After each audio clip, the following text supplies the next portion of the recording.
జగనన్న వాళ్ళ మాజీ ఎమ్మెల్యేలతో మాట్లాడుతూ ప్రెస్ మీట్ పెట్టాడు నిన్న. ఏమంటున్నాడు? 99% వాగ్దానాలు నెరవేర్చాం. ఏం నెరవేర్చావన్నా?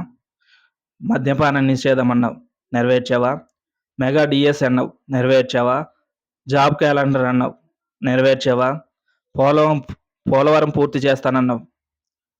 డేట్లు ఇస్తూ పోతూ ఉన్నావు కానీ 5 ఏళ్లలో పూర్తి చేసింది లేదు. అమరావతి రాజధానిగా కొనసాగిస్తానన్నావు. కొనసాగించింది లేదు. పైగా 3 రాజధానులన్నావు.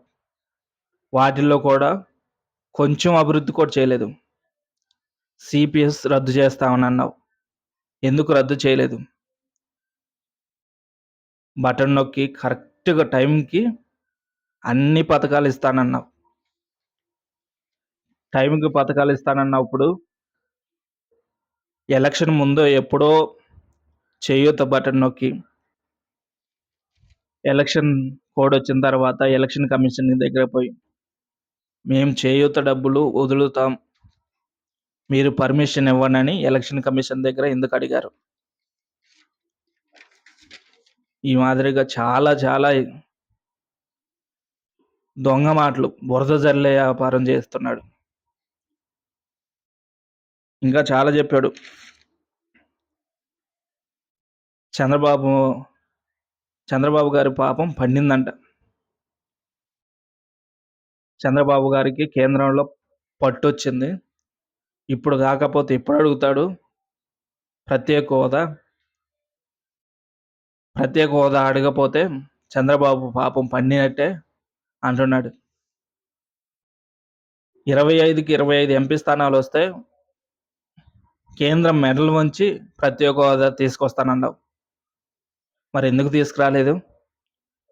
ఢిల్లీ వెళ్ళినప్పుడన్నా ప్రత్యేక హోదా గురించి మాట్లాడావా? ప్రత్యేక హోదా గురించి మాట్లాడకపోయినా పర్లేదు.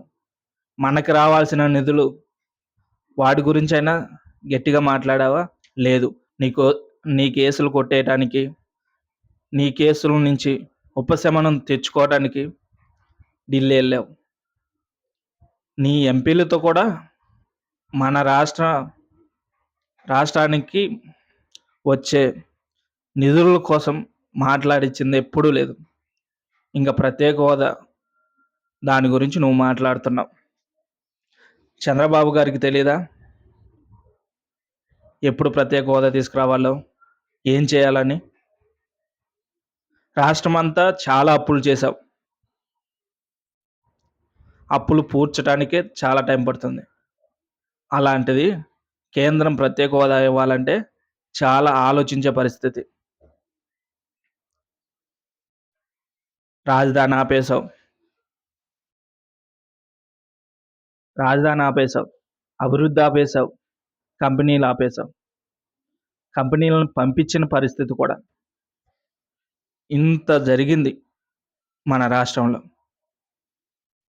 మనం విడిపోయినప్పుడు ఎలా ఉందో అలా ఉండటం కాకుండా ఇంకా 50 ఏళ్ళు వెనక్కపోయింది.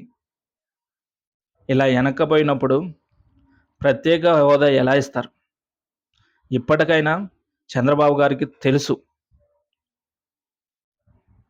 మన రాష్ట్రానికి కావాల్సింది నిధులు ఎలా తీసుకురావాలి? ఏమేం పనులు చేపించుకోవాలి? అవసరమైతే ప్రత్యేక హోదా కూడా చంద్రబాబు గారు వెనకాడరు.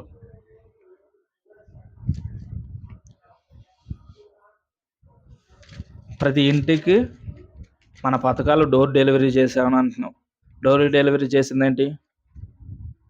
మనుషులను నరికి, మనుషులను కొట్టి, వాళ్ళ బాడీలను డోర్ డెలివరీ చేసింది. మనం చేసిన ప్రతి మంచి ప్రతి ఇంట్లో ఉందన్నావు. నువ్వు చేసిన ప్రతి మంచి కాదు. నువ్వు చేసిన ప్రతి నష్టం ప్రతి ఇంట్లోనూ ఉంది. నువ్వు చేసిన విధ్వంసం ఇంకా ఏ ప్రభుత్వం చేసి ఉండదు.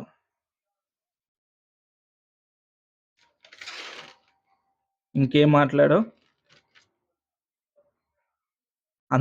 నువ్వు చేసిన విధ్వంసం వల్లే కదా నీకు 11 సీట్లు ఇచ్చింది. చంద్రబాబు గారికి 164 సీట్లు ఇచ్చింది. ఇప్పుడైనా కనీసం మారితే వచ్చే స వచ్చే ఎన్నికల్లో ప్రతిపక్ష హోదా అయినా దక్కుతుంది. లేకపోతే పార్టీ మనుగడ కూడా ఉండదు.